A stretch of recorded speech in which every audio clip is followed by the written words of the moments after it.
Hi ASIAC students, I'm Reena and I'm coming to you today from my studio in Los Angeles, California. I saw your beautiful Panem Nostrum video. Thank you so much for sending that. It was especially beautiful to see the Western and Indian instruments playing it together. That really that did something for my heart.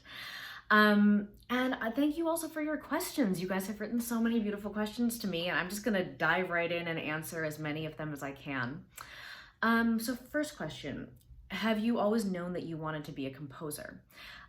This is a really interesting question because I didn't actually realize that you could be a composer until very, very late in my life. I was always a musical kid, and if you look back, you could see clearly that I should have been a composer. From the time I was like a year or two old, I would take nursery rhymes and then I would learn them, and then I would, change the words to them, and then I would change the tunes to them until I had just made up my own thing. So, I mean, it was clear if you look back, but, my parents didn't know that composing was a career option. So they just thought, oh, she's talented, great, whatever. When I was in second grade, I started to play the guitar. Then shortly after, I took up the violin for a little bit. But I think it was probably when I was 11 years old and started playing the piano that I had a teacher who kind of asked me how serious I was. And then I realized when I had to answer that question that I was really serious. And that's a little bit maybe later than most people come to music who become professionals. But even though I was a late starter, I worked really hard. I practiced for many hours a day, and I loved practicing. And so that just snowballed, and here I am today. Let's see. Has everyone supported you while becoming a composer? This is an interesting question, and I think maybe what you mean is like, did my parents support me? Did people in my family support me? Did my teachers support me? Certainly, my parents were more supportive than it might seem like two Indian parents would be about a daughter going into professional composing. And I think it's because my parents are really unusual. They come from really different parts of India. They had a very unlikely marriage, even though, we are Indian. There's so many different cultures within India. And so my parents were also both trailblazers. They both have careers that are really unusual, and they don't have like 9-to-5 jobs. And so because of that, I think my parents just wanted to know that I would be able to make a living from whatever I did. I didn't have to be super wealthy. I didn't have to, follow a certain way of life. But as long as I could be steady, I think they were fine with that. And what's interesting is that, a career in music is sometimes hard, especially at the beginning. And they did really believe in me through those times that were a little bit leaner, where I was really trying to figure out how to make things work. And so it's nice to be able to be here now and be in a really stable position, and to be able to have really seen it through to the end with the support of my parents. Over the years, some teachers were supportive, some teachers weren't supportive, but I'll say that there's something in me, and it isn't always a good thing, but when someone tells me I can't do something, I really will, my response in my head will always be like, yes, I can. I'm gonna show you. And I think sometimes that has led me to just really trying very hard to prove that I can do something, and has led to a lot of my success, but also sometimes, has just led me down really weird paths. Okay, what inspired you to make your own religion? So this is interesting. My parents are two different religions. My mom is from Goa, and she's a Catholic, and my dad is from Gujarat. He's a Muslim, and he grew up in Pakistan, and they met in the United States. So each of them had their own religions, and I'm an only child. So when I was growing up, I thought, everyone just has their own religion. Like, I didn't realize that there were major world religions that millions of people shared.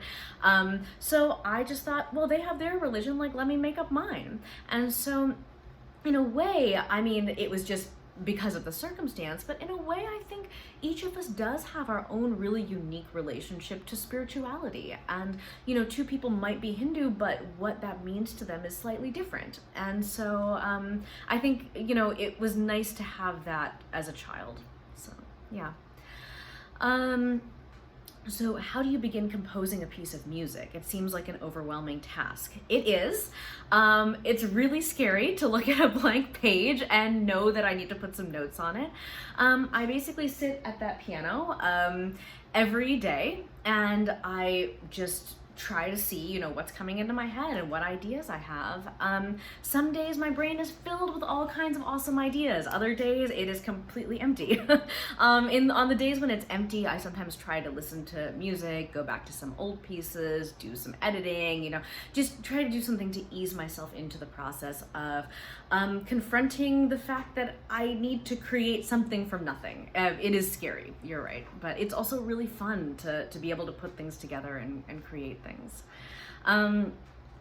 What inspired you to connect Western classical music to Indian classical music? So, growing up, again, because my mother was going, she still is going, she put me into Western classical music lessons, and I realized that even though I loved Western classical music, there were, at that time, not many other Indian children who were doing what I did. And the further and further I got in Western music, the more I realized that I didn't have anyone who shared my cultural heritage. And so then I thought, okay, there must be Indian people who do music, right? And I realized that they just did a different kind of music. So I thought maybe I should learn Indian classical music because so many musicians that I love, did Indian classical music. So that led me, the love of, friends and relationships kind of led me into understanding the music itself.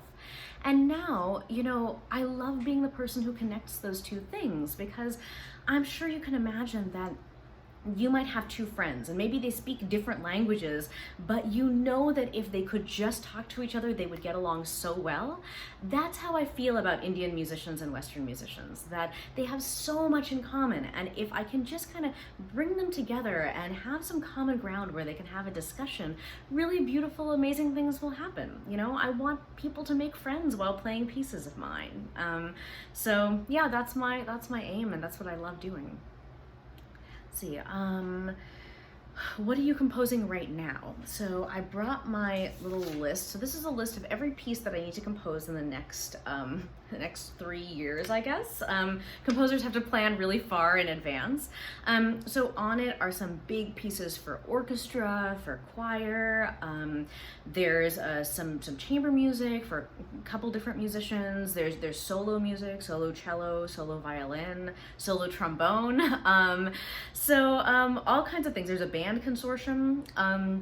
And so, yeah, right now I'm writing a really big work for choir, orchestra, jazz band, and soprano. And it's for to celebrate 100 years of women's right to vote in America. So yeah, it's pretty cool. Let's see, a little bit about Panem Nostrum. So someone asks, the explanation of the piece called Panem Nostrum was about connection. What inspires you to create a piece related to connection? So I think especially in this moment of the pandemic, so many of us are so isolated from one another. But it's actually a kind of normal state for a composer, because most of the time, think about it, we're just sitting here alone in our studio putting dots on a piece of paper. That's our job. And so I'm really familiar with that idea of isolation and aloneness. But I'm also someone who really loves building relationships and building connections with people. And I think as a composer, I can decide how different groups of people are connected to one another. And I love that. I love being able to say to two people, hey, this is the way I want you to interact. This is the way I want you to play together.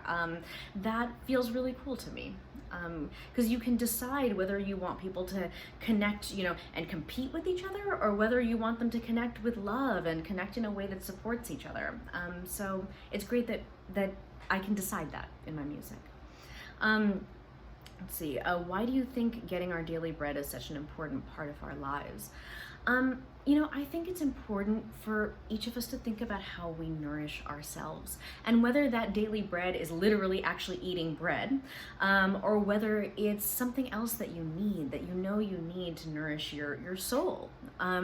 Because people who are nourished, who have just what they need, are able to really be there for other people. And I think if this time has taught us anything, it's how much we really do need each other, and how important it is to come into our relationships as our full self, and able to be supportive of one another. And I think we have to support ourselves first if we're able to really be there for each other. Let's see. What's the overall emotion that you're sending out through the music? I just think of Panem Nostrum as like a big hug. And I think if there's one thing that is my daily bread, it's just that love and support and warmth from the people that we love. And I'd love to think that even as people are playing things through the distance, they're just sending out this really beautiful warm hug to the people that they love. And maybe they're hearing that hug come back and be reflected back to them. So anyway, I'll end it there. I'm sending each of you a really warm hug from LA. It's actually really warm here. And I'm not sure, it might be really warm where you are too. And be well, and I hope we get to meet each other in person someday. But until then, enjoy the rest of your day.